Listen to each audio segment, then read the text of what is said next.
Bienvenidos al estudio de la palabra de Dios. En esta oportunidad vamos a continuar estudiando esta serie de estudios de justificación por la fe, el último mensaje precioso de misericordia que ha de ser dado al mundo para que la venida de Cristo pueda ser ya realidad.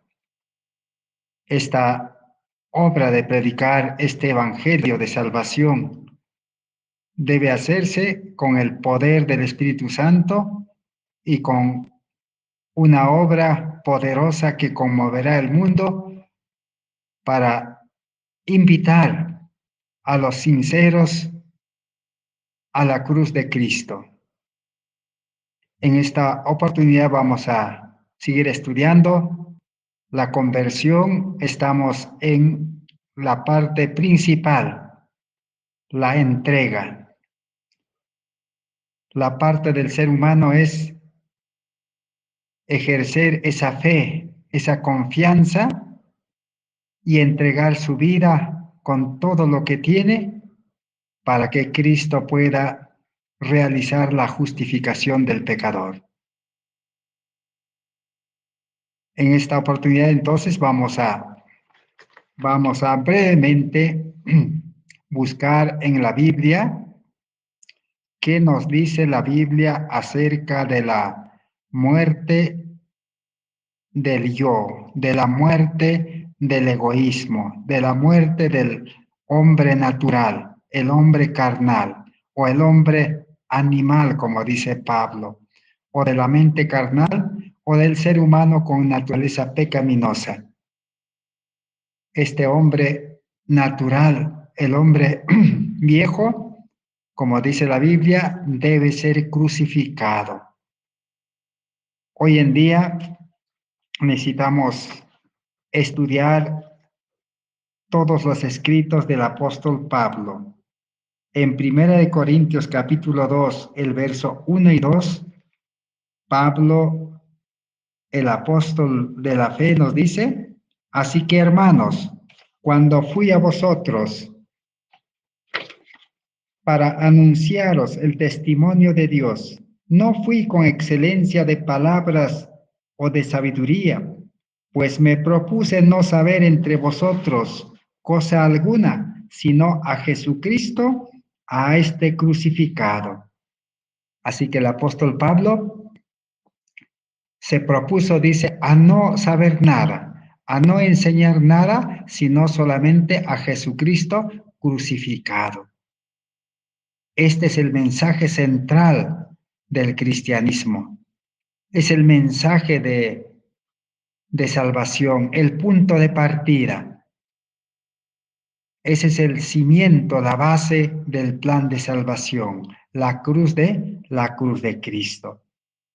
Si Pablo, siendo un apóstol que predicó el evangelio a los gentiles, se propuso predicar solamente a Cristo crucificado y con ese mensaje conmovió el mundo de aquel entonces y aún llegó a Roma y predicó a los césares. Nosotros también necesitamos ese mensaje poderoso, es el evangelio de las buenas nuevas. Pero, ¿qué ha acontecido hoy en día? Hoy en día la religión, los maestros religiosos prácticamente han eliminado el mensaje de la cruz de las prédicas del evangelio, porque para ellos, dice, es locura predicar el mensaje de la cruz o a Cristo crucificado, o que el creyente debe cargar la cruz y debe morir en la cruz. Es un mensaje aburrido para ellos, un mensaje sin sentido. El evangelio popular está diseñado para agradar al yo, para complacer al yo, para que el yo tenga éxito, bendición. Se predica a un Jesús que bendice, a un Jesús que prospera la vida terrenal, a un Jesús que da riquezas de este mundo, bendiciones.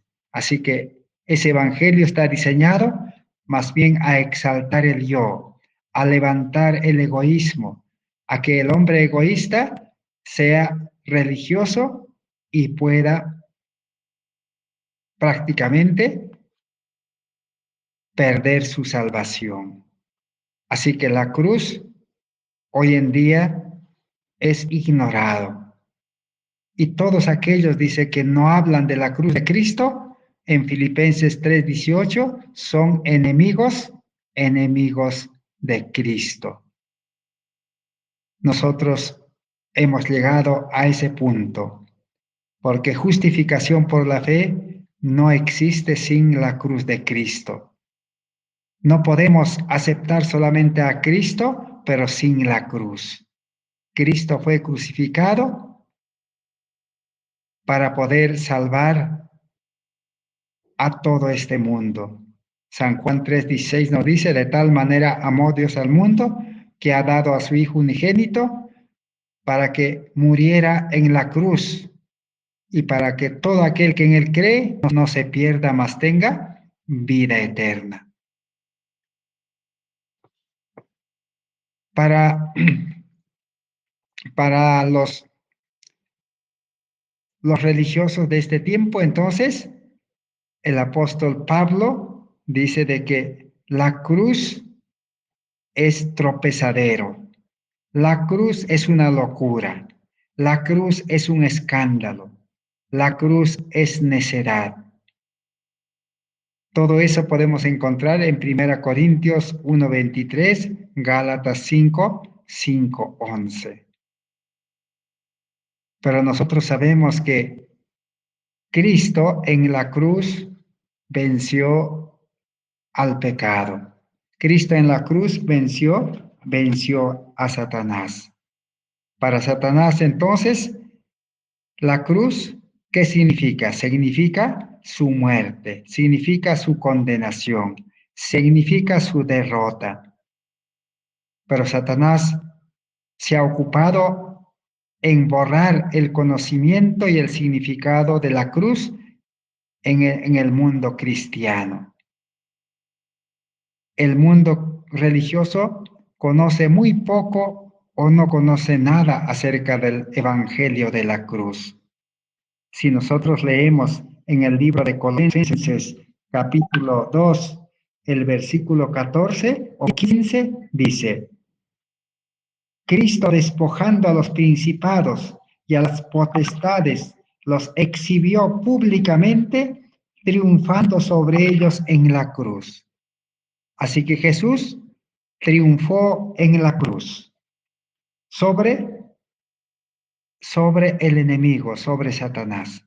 Satanás pensó que iba a derrotar a Cristo, pero él fue vencido y ya su muerte está asegurado.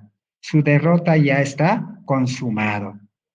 Y Cristo, como hemos estudiado, firmó con su sangre la carta de emancipación, la carta de libertad para los esclavos de Satanás. Así que la cruz significa salvación.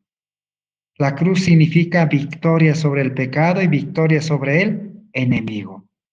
Por eso el Espíritu de Profecía dice de que Satanás dice, tiene miedo, tiene temor de que los seres humanos puedan entender el mensaje de la justificación por la fe y aceptarlo y apropiarse, porque él perderá su poder, porque ahí está su punto débil.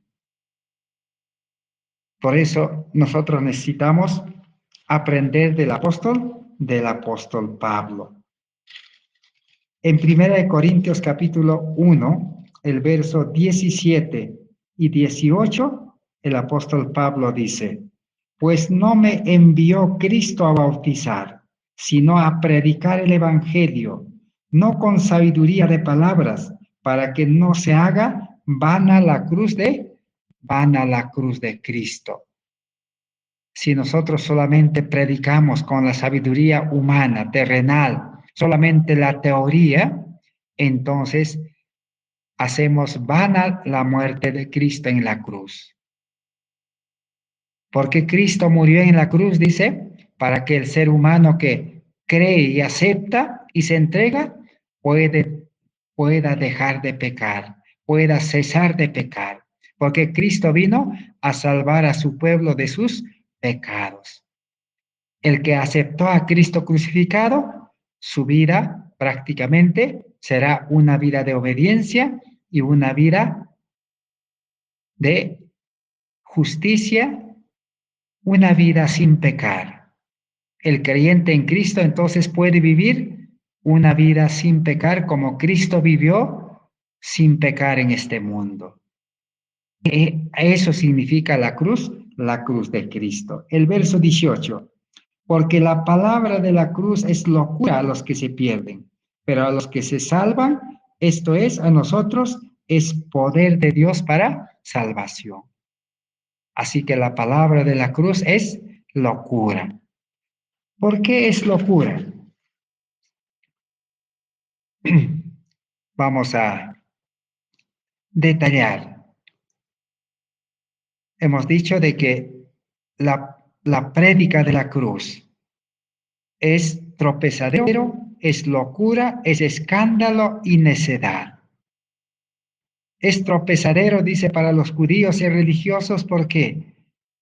Porque ellos, dicen, no entienden, dice, el mensaje del santuario. Porque el mensaje del santuario, ¿qué dice? Que todo aquel que comete pecado debía llevar un cordero y poner el cuchillo en el cuello del cordero para poder darle muerte en lugar del pecador. Así que cada vez que el ser humano peca, entonces, ¿qué hace? Está nuevamente matando al Cordero de Dios. Está asesinando al Cordero de Dios, en otras palabras, a Cristo. Entonces, en la vida cristiana, seguir pecando, entonces es ser asesino o nuevamente crucificará a Cristo. Eso podemos leer en el libro de Hebreos capítulo 6, el verso 4 al 6. Dice así: porque es imposible que los que una vez fueron iluminados y gustaron el don celestial y fueron hechos partícipes del Espíritu Santo, y asimismo gustaron la buena palabra de Dios y los poderes del siglo venidero, y recayeron en pecado, sean otra vez renovados para arrepentimiento, crucificando de nuevo para sí mismos al Hijo de Dios y exponiéndole a vituperio. Así que el que entiende el Evangelio de la cruz, el que acepta a Cristo, seguir, como dice en San Lucas 9:23 y San Mateo 16:24, dice, si alguno quiere, dice, seguirme, quiere venir en pos de mí, niéguese a sí mismo, tome su cruz y sígame cada día. Entonces el creyente que quiere seguir a Jesús tiene que negar su yo, negar su egoísmo, negar la raíz del pecado y cargar la cruz para morir en la cruz. Porque el apóstol Pablo en Gálatas 2:20, ¿qué dice? Con Cristo estoy juntamente crucificado, ya no vivo yo. Ese es el evangelio de la cruz.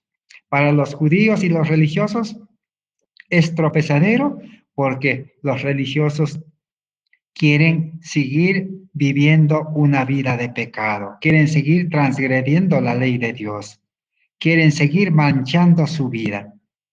Y los discípulos estaban confundidos cuando Jesús les anunció su muerte, no entendían.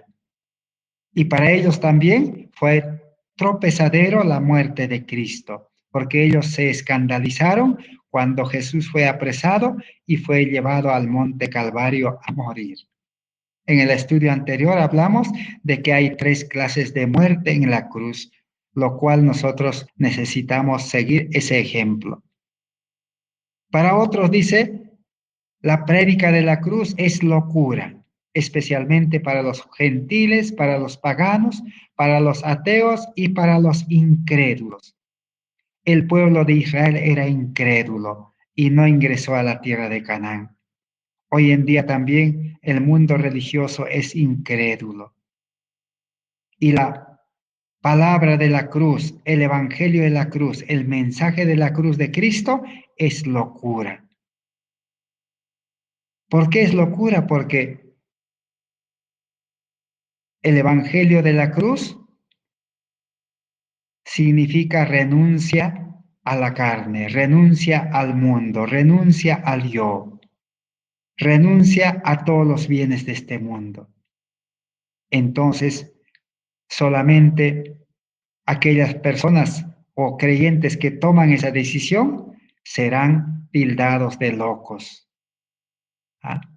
Dirán, ese hermano, ese creyente está loco, por eso ha dejado su trabajo, por eso ha dejado su casa, por eso ha dejado su familia, por eso ha dejado sus bienes de este mundo, por eso ha dejado su educación, su título, y ahora es siervo de Cristo. Entonces eso es locura. Y no solamente locura, es escándalo también, dice. Sus familiares, sus amigos, sus vecinos, sus hermanos de la iglesia se escandalizarán. ¿Por qué? Porque tendrán que ahora cargar la cruz y morir en la cruz. Y para los sabios y para los griegos antiguamente, la palabra de la cruz era necedad. Ellos no podían concebir en sus mentes cómo es que un Dios puede morir. Ellos decían, un Dios no muere. Hoy en día también es difícil que un creyente profeso pueda entender que el cristiano verdadero, para vivir una vida justa, una vida santa, una vida consagrada, una vida de perfección, una vida de ministerio, sirviendo a los demás, una vida de amor en este mundo, para ellos es necedad, es escándalo, es locura y es tropezadero. Eso es lo que la Biblia nos habla acerca de la cruz. Pero Satanás, ¿qué ha hecho? Satanás engaña a todo el mundo. ¿Y cómo engaña Satanás? Satanás, en vez de exaltar la cruz de Cristo, exalta el símbolo. O sea, el símbolo como adoración. En otras palabras, ofrece la sombra de la cruz. ¿Qué es la sombra de la cruz? La sombra de la cruz es colocar la cruz en el cuello, convertirlo en un adorno, en un collar, la cruz. Para otros también Satanás lo ha convertido, la cruz, lo ha hecho poner en las iglesias. Para otros, Satanás ha hecho llenar los cementerios de cruz, para que el ser humano no pueda entender la sustancia y la realidad de la cruz. La realidad de la cruz se cumplió en Cristo y tiene que cumplirse también en nosotros, porque el ser egoísta, el hombre egoísta, debe morir en la cruz. Entonces los religiosos aceptan el símbolo, la figura, y desconocen en su mente, en su corazón, la experiencia maravillosa que es vivir cargando la cruz y morir en la cruz. Y cuando el creyente muere en la cruz, su vida será una vida de gozo, una vida de alegría, una vida de paz, y comenzará a vivir la vida del cielo, porque será un hombre espiritual, porque el hombre carnal ya está muerto. Pero Dios tiene la solución para este mundo en tinieblas acerca del conocimiento de la cruz de Cristo. Apocalipsis 18, la profecía anuncia de que los sinceros, el pueblo de Dios que acepta la cruz de Cristo y acepta a que esa cruz de Cristo sea levantado en el corazón de cada creyente, entonces dice, nacerá el sol de la justicia de Cristo en el creyente. Ese sol de justicia iluminará, dice, su vida y iluminará a este mundo. Así el Evangelio triunfará y llenará todo el mundo para que la vida en este mundo termine y pueda establecerse el reino de Cristo en este mundo. Vamos a considerar en Efesios 4:22. Efesios 4:22 nos dice, despojaos del viejo hombre. El viejo hombre entonces debe ser despojado. Romanos 6:6 nos dice, el cuerpo de pecado debe ser destruido. Y Pablo dice que el cuerpo de pecado debe ser crucificado juntamente con Cristo. La pregunta es, ¿quién quiere morir? Nadie quiere morir en este tiempo. No estamos hablando de muerte física, sino de una muerte espiritual. Romanos 6:7 dice, el que ha muerto ha sido justificado, porque ha muerto, dice, al pecado. Entonces, no hay justificación sin muerte al pecado. ¿Y cuál es la raíz del pecado? La raíz del pecado es el egoísmo, el yo. Colosenses 3:5 dice, haced morir lo terrenal, que son los deseos de la carne, la avaricia, la codicia, el orgullo, todos los pecados que salen del corazón egoísta por los 1000 canales que tiene el egoísmo. Gálatas 5:24 dice, los que son de Cristo han crucificado la carne con sus pasiones y deseos. Y ya no vivimos, dicen, en la carne, sino vivimos en espíritu, porque el hombre espiritual ha nacido a nueva vida. Dios ha creado un hombre espiritual.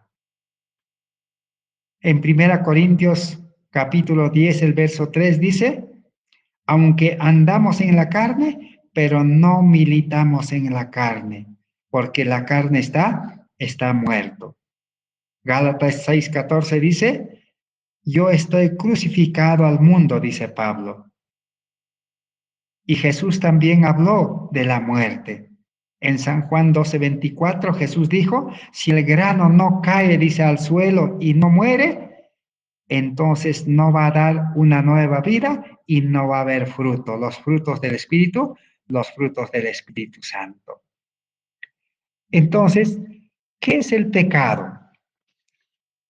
Ya habíamos leído en Hebreos 6:4-6, el pecado es crucificar de nuevo a Cristo y rechazar más bien la cruz de Cristo. Volverse en crucificador de Cristo y no aceptar cargar la cruz ni ser crucificado. Es escogerse, seguir viviendo en el hombre natural, en el hombre carnal, en el hombre egoísta, de tal manera que en los días finales de la historia de este mundo, en las crisis, en el corto tiempo de angustia y en el tiempo de angustia, no habrá escapatoria, no habrá solución para el hombre egoísta. Con toda la educación, con toda la ciencia, con todos sus bienes, sus pertenencias, con todos sus bienes, el ser humano no podrá dar solución a la vida en este mundo. Pero los que aceptan la cruz de Cristo, como dice en el Evangelio de San Mateo capítulo 5, bienaventurados, dice, los que padecen persecución. Aún en los tiempos difíciles, el creyente será feliz, porque el que es infeliz, el que se enoja, el que se molesta, el que se defiende, el que no quiere enfrentar el mal, es el egoísmo. El egoísmo es intocable. El hombre egoísta es imposible de que pueda soportar los males. Pero el hombre espiritual es como un cordero, porque tiene el carácter del cordero, el carácter de Cristo, la imagen de Cristo. Pero el hombre egoísta tiene el carácter de este mundo, el carácter egoísta, es el carácter de la bestia, porque es un hombre animal, tiene el carácter de la bestia, la imagen de la bestia. Entonces recibirá el sello de la bestia, pero más el que sigue a Cristo y tiene el carácter del Cordero, recibirá el sello de Dios. Y todos los que tienen el sello de Dios, Dios manda a los ángeles destructores, dicen, no toquen, dice. Pasen por alto, dice, a los que tienen el sello de Dios. Pero a los que no tienen el sello de Dios, será derramado, dice, las 7 postreras plagas sin mezcla de misericordia. Entonces, pecado es crucificar de nuevo a Cristo y exponerlo a vituperio. En 2 Corintios 3, 14 al 15, nos dice de que el ser humano con entendimiento embotado, con una mente enceguecida, con el velo del antiguo pacto, prácticamente no va a entender qué es pecado. Para un profeso creyente enceguecido o para el creyente de Apocalipsis 3, 14 al 18, que es ciego, el pecado solamente es incumplir una regla, es desacatar o incumplir un mandato, es desobedecer solo la letra de la ley. Parece algo sencillo, algo simple. Pero el pecado en el nuevo pacto, según la ley real de 1 Juan 3, 4 al 15, el pecado entendido y aceptado espiritualmente, sin el velo del antiguo pacto en el ojo espiritual, el pecado es transgresión de la ley del amor. Y el que no ama, dice, ¿qué acontece? El que no ama, dice, a su prójimo, es homicida, es asesino. Y no solamente es homicida o asesino el que no ama a su prójimo, pero el que ama a su prójimo dedicará toda su vida a servir a su prójimo, a llevarle el evangelio de las buenas nuevas, a enseñar el camino de la salvación, a llevarlo a Cristo, como Juan Bautista dirá, he aquí el Cordero de Dios que quita el pecado del mundo. Juan Bautista también dio su vida aún por predicar a Cristo crucificado. Y en Romanos 8:7 nos dice, si uno sigue viviendo en la carne, en el egoísmo, si no ha crucificado, dice el yo, entonces es enemigo de Dios y no se puede sujetar a Dios. Y si es enemigo de Dios, entonces el que no ama es enemigo. Y el que no ama, dice, aborrece. Y el que aborrece es homicida. Homicida del Hijo de Dios, crucificando de nuevo al Hijo de Dios. Entonces el pecado a la luz del santuario es poner el cuchillo al Cordero de Dios para asesinarlo, para matarlo. Por eso el creyente sincero tiene la urgente necesidad de escapar de esa situación, de hacer una entrega completa para ser justificado. La cruz entonces es vida. Cristo murió en la cruz para cesar de pecar. La cruz es victoria sobre el pecado. La cruz es poder para vencer al egoísmo y al mundo. Cristo crucificado es el punto central del cristianismo. Ese es el mensaje que la Biblia enseña, que son el evangelio de las buenas nuevas.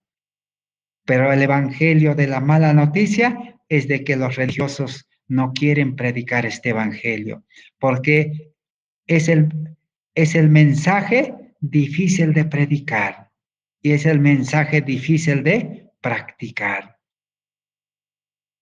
Antiguamente los romanos inventaron la muerte en la cruz. Cuando Jerusalén fue destruido, dice, cada día 500 judíos eran crucificados diariamente.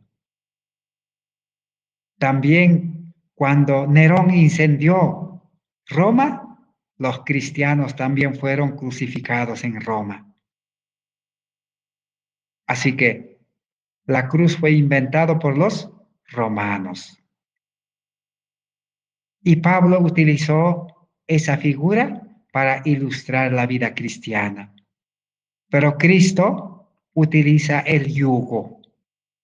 Dice, el hombre natural, el hombre egoísta debe ser enyugado para que no vuelva a pecar, para que no vuelva a la vida del mundo, para que no vuelva a cometer, dice, pecado y a vivir a su gusto y a andar, dice, según sus costumbres, según sus inclinaciones, según sus tradiciones. Y el hombre espiritual, dice, debe crecer libremente y desarrollarse. Esa es la ilustración que Cristo utiliza.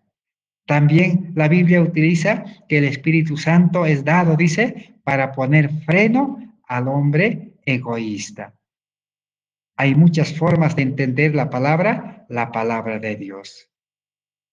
Así que la Biblia enseña pues acerca del Evangelio de la cruz y nosotros necesitamos estudiar. Por eso nos estamos demorando en estudiar este mensaje de la cruz. El yo debe cargar la cruz. El yo debe morir en la cruz. Tenemos que pedir que Dios pueda hacernos caer las escamas que están en nuestros ojos del creyente laodicense. Tenemos que pedir a Dios que el antiguo velo del viejo pacto nos sea quitado.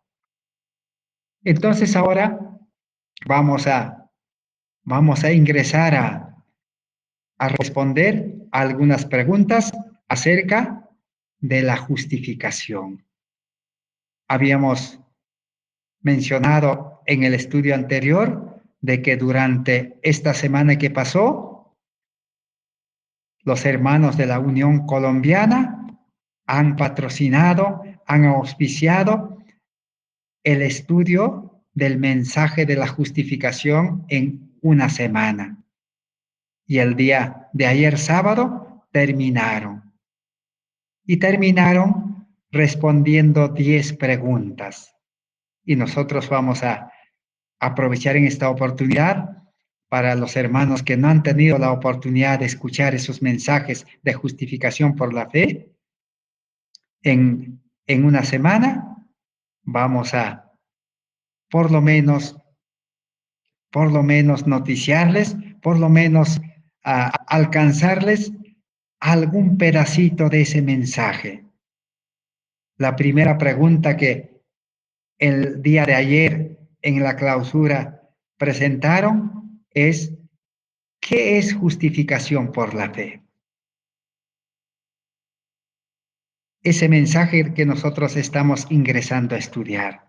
Todavía no hemos llegado a 1888.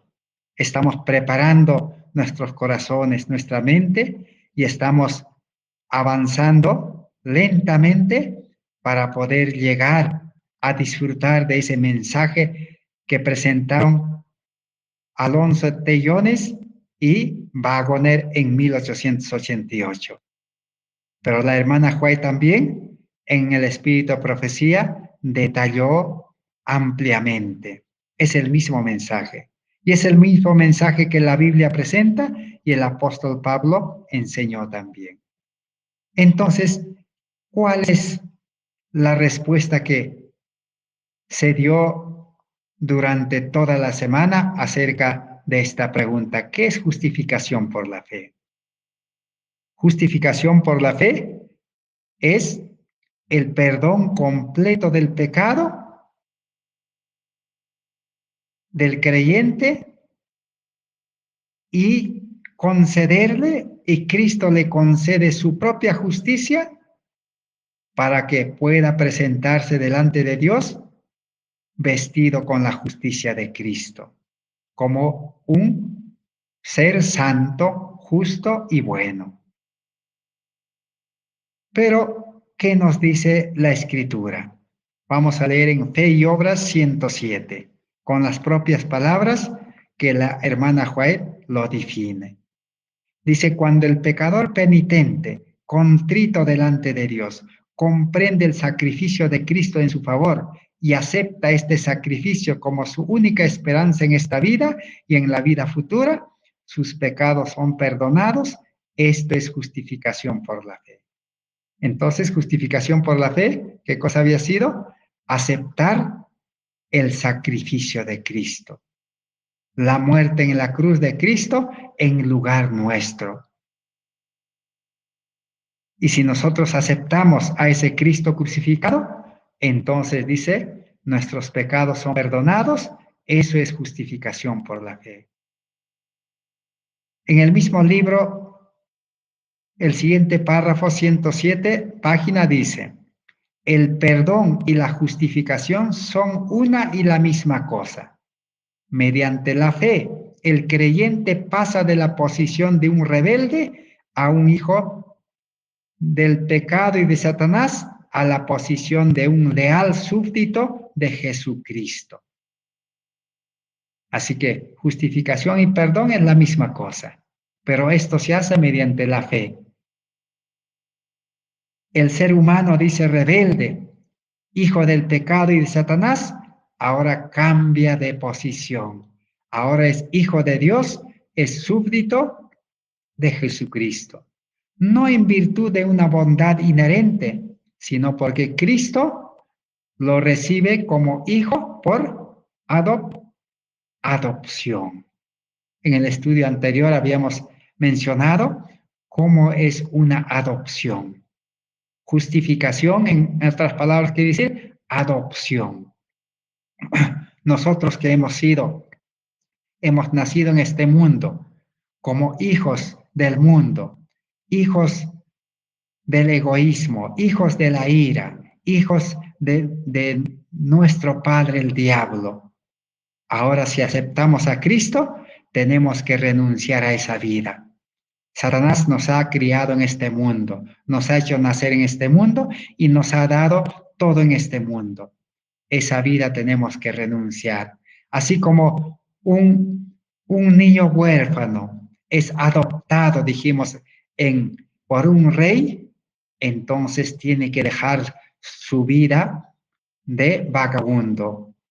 Ahora ese niño es adoptado y es llevado a la vivienda, a la mansión, a la casa del rey. El rey ahora, ¿qué hace? Lo baña limpio, dijimos, y le pone un nuevo vestido. Ahora tiene que comer con el rey, Reforma por Salud. Tiene que vestir nuevo vestido, la justicia de Cristo. Un carácter de Cristo tiene que vivir. Ahora tiene que hablar como Cristo, palabras de amor. Las palabras tienen que salir del amor. No es psicología, decir aprende a hablar, aprende a tratar bien. Tienes que tener educación, no es eso. No es hablar palabras solamente externas, sino las palabras tienen que salir del corazón. Eso es justificación. El pecador, dice, recibe el perdón de sus pecados, porque estos pecados son cargados por su sustituto y garante. Cristo se torna en su sustituto y garante. ¿Sustituto por qué? Porque carga los pecados, acepta la carga del pecado. ¿Y cuál es la carga del pecado que ya habíamos estudiado? Es el yo. El hombre egoísta debe ser entregado a Cristo. Solo Cristo nos puede liberar y crucificarlo. Pero no solamente el hombre egoísta debe ser entregado con todos sus bienes, con todas sus pertenencias, con todas sus ganancias, con todo lo que ha adquirido en este mundo, con todos sus títulos, con toda su profesión, con toda su sabiduría, sus talentos, con todo. Porque si no, de la cruz puede bajar y puede seguir administrando sus cosas. Por eso debe entregar toda la carga. Ahora sí, Cristo le va a garantizar con su justicia propia delante de Dios.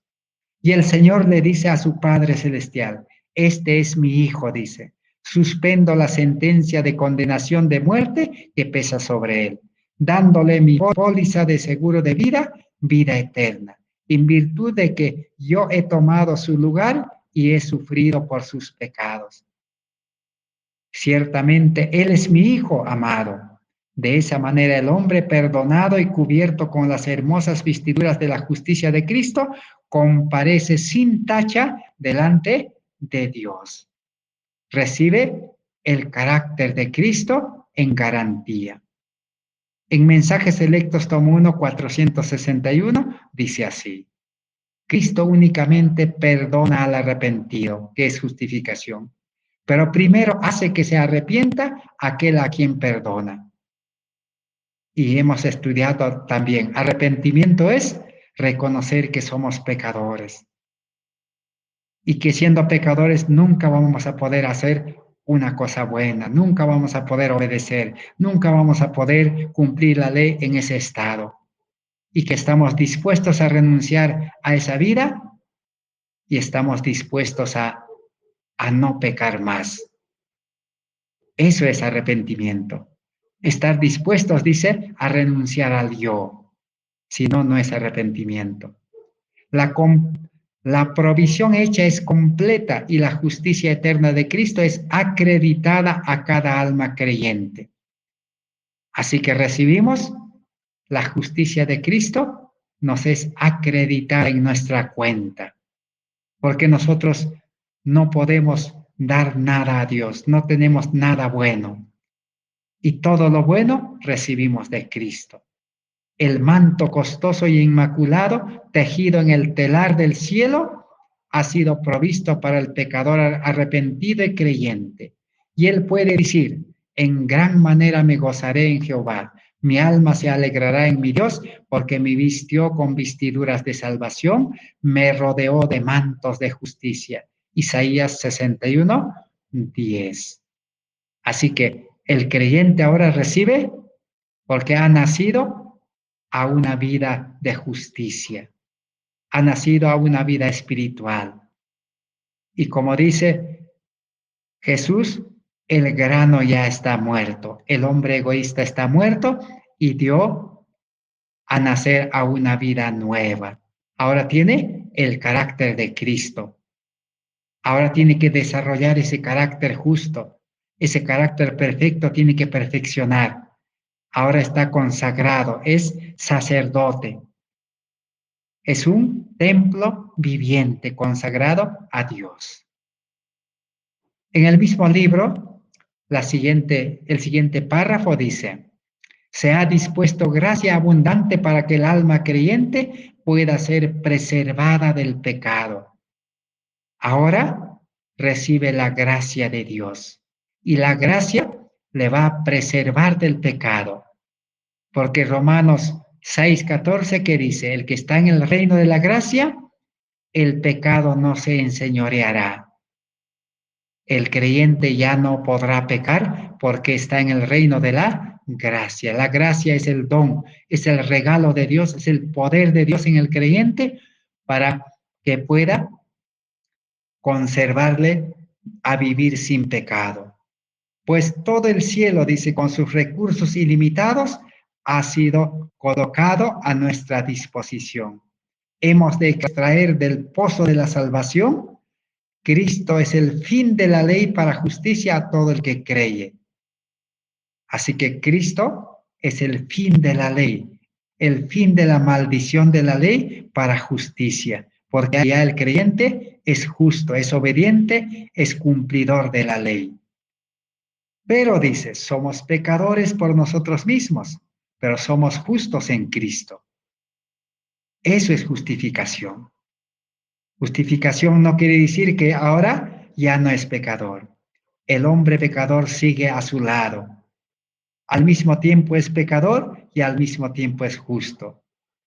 Sigue siendo pecador cuando el yo baja de la cruz o el yo se levanta y el ser humano creyente hace su voluntad.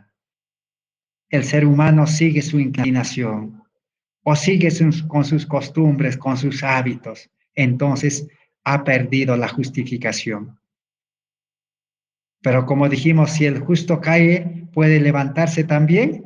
Entonces, nuevamente se conecta, se une a Cristo, acepta a Cristo, se reconcilia, es perdonado, es justificado y sigue siendo justo en Cristo. Habiéndonos hecho justos por medio de la justicia imputada de Cristo, Dios Dios nos declara justos y nos trata como tales. Nos contempla como a sus hijos amados. Cristo obra contra el poder del pecado y donde abundó el pecado, abundó la gracia. El discurso maestro de Jesucristo, página 97, ya para terminar. El perdón de Dios no es solamente un acto judicial por el cual libra de la condenación. No es solo el perdón por el pecado, es también una redención del pecado. Es la efusión del amor redentor que transforma el corazón. David tenía el verdadero concepto del perdón cuando oró al Señor. Crea en mí, oh Dios, un corazón limpio y renueva un espíritu recto dentro de mí. También dijo, cuanto está lejos del oriente del occidente, hizo alejar de nosotros nuestras rebeliones. Así que justificación no solamente es perdón, un acto judicial. No es una obra externa nada más, sino es una obra interna. El creyente justificado recibe el amor de Dios en el corazón. Esa es la ley de Dios que se escribe en el corazón, la ley real, la ley original. Y ese amor transforma el corazón. Un corazón nuevo, una mente nuevo, un carácter nuevo, porque tiene el vestido nuevo. Y David entendía esto, por eso pidió al Señor, crea en mí un corazón nuevo, un corazón limpio, renueva. O sea, hay que volverlo nuevo, dijo. Por eso en Testimonio para Ministros 456, con eso terminamos, dice, ¿qué es justificación por la fe? Es la obra de Dios que abate en el polvo la gloria del hombre y hace por el hombre lo que éste no puede hacer por sí mismo. Ahí termina todo el pecado y todos los problemas de este mundo y todos los problemas que el ser pecador vive. Porque lo que el hombre no podía hacer, ahora por gracia Dios puede obrar en el hombre una salvación completa. Porque la gloria del hombre, o sea, el orgullo, el egoísmo, el yo del hombre, es abatido en el polvo, es desechado. Y todo lo que se desecha en el polvo es basura, no sirve. Por eso leíamos, decía que debemos romper el yo en pedazos para que no más se levante. Y vivir una nueva vida en Cristo Jesús, porque el amor de Dios transforma toda la vida. Una transformación total del cual también ya hemos estudiado. Así que eso es justificación por la fe. Pero no termina allí. Tenemos pues todavía 9 preguntas acerca de la justificación por la fe. Y el día de mañana vamos a continuar y responder esas preguntas que los hermanos que enseñaron en la Unión Colombiana, nosotros también podemos beneficiarnos de ese alimento, de ese maná de la justificación por la fe. Que Dios bendiga su palabra. Gracias por vuestra atención en esta noche. Amén.